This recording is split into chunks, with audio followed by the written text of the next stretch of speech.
สวัสดีทุกท่านเราก็จะเดินทางกลับนะรอไปกินข้าวเที่ยงนะทุกท่านสิทาสีท่าบ่จะทาก่อนก็ได้เดี๋ยวเอาสีให้นี่เป็นบุรีเมื่อเอาเป็นก็มาแล้วก็มาเลยค่ะเอาค่อยมาก่อนค่อยท่าก็ได้เอาเดี๋ยวเมื่อกินข้าวก่อนเขาเกิดมาเป็นเดี๋ยวเมื่อกี้เขาคนตัวเขาไม่บริยารแล้วเดี๋ยวเอาอุปกรณ์กลับเลยนะท่านเพราะว่ามันเหลือแต่งานทาสีแล้วบัดนี้เอาของเมื่อนำพี่น้องเลย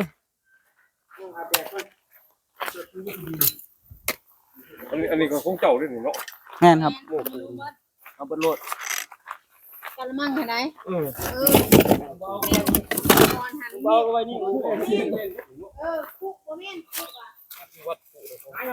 ชกกับแม่ของเจ้าชกนี่นะคู่เฮามา2ตัวคู่นะของเจ้าคู่นะพุ่นใช่ล่ะนี่ตัวนึงแม่นบ่นี่บ่แม่นตัวนี้เนาะบ่แม่นอยู่ไสบัดคู่แบบนี้ล่ะหรือว่าตัวนี้ฮะตัวนี้มันห้อยนะบ่แม่น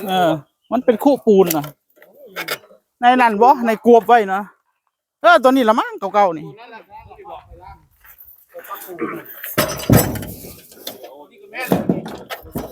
แม่นตาตัวหันแหละของมนุษย์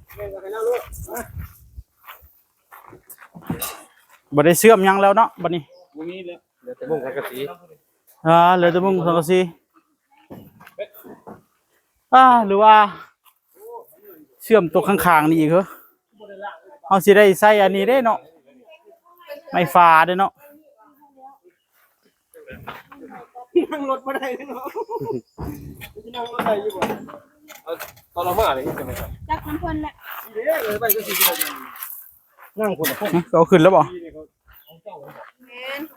ใส่ปูนทาง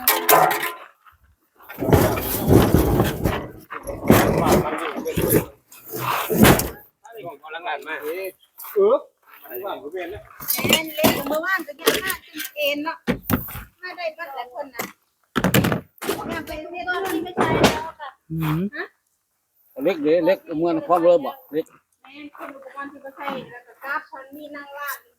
มันเหลือแต่ท่าทีกับมุ้งลังค่ายหมดเลยแค่นี้แม่นสิใส่ข้างนี่อีกบ่เนาะใส่เชิงชายได้เนาะมันจะงามสิได้ไว้หั่นแหละโอ้แล้วกลับมาอีกบ่ไว้นี่กำลังลากไว้นี่ก่อนเอาอันจะปิด3รอบบ่ได้ไม่มาดาม เชิงชายกู้เชื่อมกู้ยังเด้กู้เชื่อมเราเมื่อรถนี่เนาะเดี๋ยวสิเชื่อมมานี่เชื่อมดอกเชื่อมเราก็ได้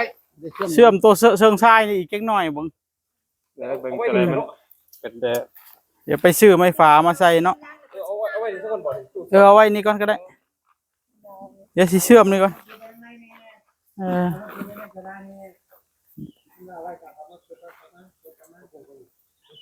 เป็ดอยู่นี่หรือเปล่าเบ๊เป็นยังนักเดี๋ยวให้สิตอนบ่ายให้สิเชื่อม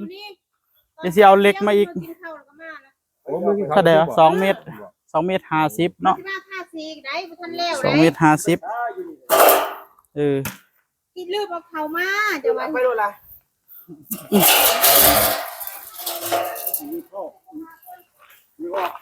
ผู้ใดมาเนาะบัดนี้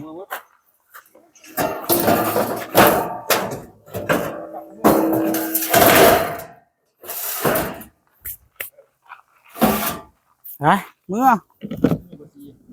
เดี๋ยว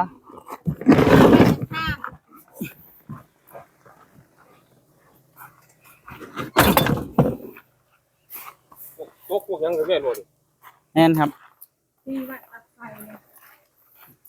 ขึ้นรถ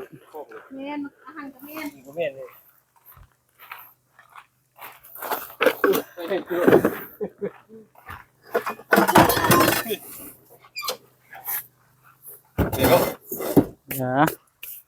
โอเคตอนบ่ายมาทาสีแล้วก็มาใส่เหล็กเอาไว้ใส่ยิงเชิงชายแต่ว่าเชิงชายยังไม่มีในอะไรรถโกด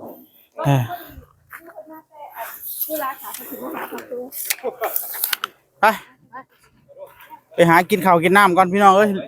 วันนี้ไม่มีแม่ครัวนะเราก็จะกลับไปกินข้าวนะพี่น้องเอ้ย เอาของกลับไปด้วยบางส่วนที่ไม่ได้ใช้ เอาเฉพาะตู้เชื่อมนะท่านเอาไว้นะเอาหมดแล้วบอกกองเอาหมดแล้วเนาะ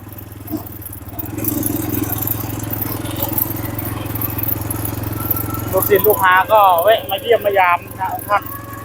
มากราบพระอาจารย์ลูกศิษย์ลูกหาเยอะนะลูกศิษย์ลูกหาที่เคารพนับถือพระอาจารย์นะก็จะมีมาเรื่อยๆนะท่าน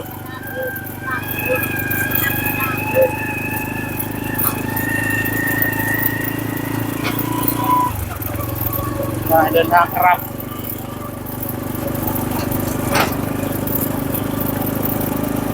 ฝากไว้ตรงนี้ทุกท่านดีครับ